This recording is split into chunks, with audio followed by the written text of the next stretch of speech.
Hello' বন্ধুসকল, আজিকালি দিনত সকলোৱে নিজৰ কামবোৰত ইমানেই ব্যস্ত হৈ পৰিছে যে তেওঁলোকে নিজৰ স্বাস্থ্যৰ ওপৰত ধ্যান দিবই পাহৰি যায় আৰু যাৰ ফলত শৰীৰত এক্সট্ৰা ফেটৰ পৰিমাণ বহুত বেছি বাঢ়ি যায় আৰু মানুহজন শকত হৈ যায়। মই কোনো ফিটনেছ ট্ৰেইনাৰ নহয়, কিন্তু আজিৰ এইটো ভিডিঅ'ত মই এটা বহুতেই ইণ্টাৰেষ্টিং টি-চাৰ্টৰ কথা ক'ম, যাক পিন্ধি লৈ যদি আপুনি ৱৰ্কআউট কৰে বা কোনো এক্সাৰচাইজ কৰে তেতিয়াহ'লে আপুনি নিশ্চয় বহুত মটিভেশ্যন পাব।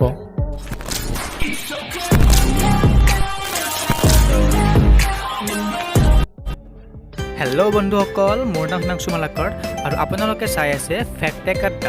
যিসকলে আজি প্ৰথমবাৰৰ বাবে আমাৰ চেনেললৈ আহিছে তেওঁলোকে আমাৰ চেনেলটো ছাবস্ক্ৰাইব কৰিব আৰু কাষতে থকা বেল আইকনটো প্ৰেছ কৰি দিব।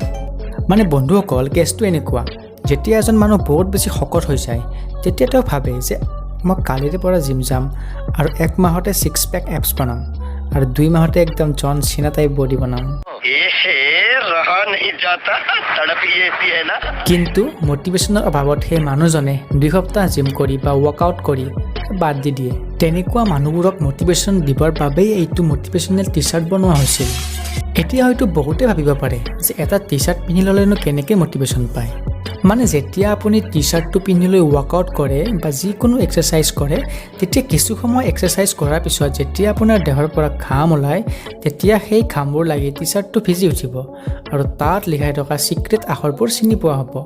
টি চাৰ্টটো এনেকুৱা ছিষ্টেমত বনোৱা হৈছে, মানে প্ৰথমতে সেইটো একদম নৰ্মেল টি চাৰ্ট থাকিব, কিন্তু লাহে লাহে ঘামবোৰ লাগি লাগি তাত লিখা আখৰবোৰ চিনি পোৱা যাব আৰু যাৰ ফলত এনেকুৱা হৈ যায় যে যেতিয়ালৈকে সেই বাক্যটো চিনি পোৱা নাযায় বা যেতিয়ালৈকে সেই ছিক্ৰেট বাক্যটো চিনি পোৱা হৈ নাযায় তেতিয়ালৈকে সেই মানুহজনে ৱৰ্কআউট কৰিয়ে থাকিব।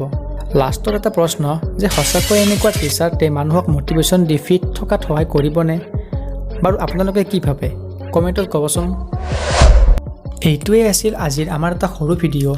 ভাল লাগিলে লাইক কমেণ্ট কৰিব আৰু আমাৰ চেনেলটো যদি ছাবস্ক্ৰাইব কৰা নাই তেতিয়াহ'লে ছাবস্ক্ৰাইব কৰি দিব। Bye bye, Tata.